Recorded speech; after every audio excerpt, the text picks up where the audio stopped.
วัสดีค่ะโปรเกรสแฮร์สไตลิสต์จากแบรนด์เลอซาชาค่ะวันนี้จะมาแนะนำไดร์เป่าผมค่ะรุ่น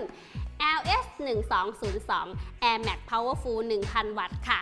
เห็นขนาดเล็กๆแบบนี้เดี๋ยวเรามาดูคุณสมบัติของเขาเลยนะคะข้อ1ค่ะขนาดเล็กน้ำหนักเบานะคะด้ามจับพับเก็บได้สะดวกประหยัดพื้นที่ในการจัดเก็บเหมาะสำหรับการพกพานอกสถานที่ค่ะข้อ2ค่ะดีไซน์นะคะแบบนี้เลยสีชมพูน่ารักสดใสเลยค่ะนะคะข้อ3ปรับความแรงได้ถึง2ระดับด้วยกันนะคะข้อ4ค่ะด้านหน้ายังมีปุ่มคูลช็อตด้วยนะคะเห็นตัวเล็กๆแบบนี้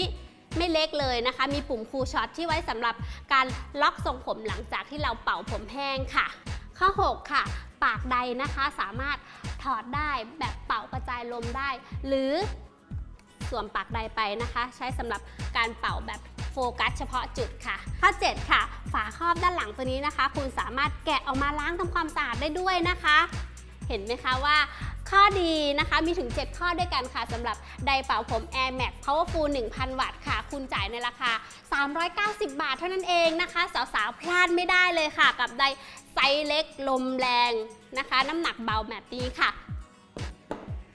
สำหรับวันนี้นะคะโปรเกรสก็ต้องขอบคุณแล้วก็สวัสดีค่ะ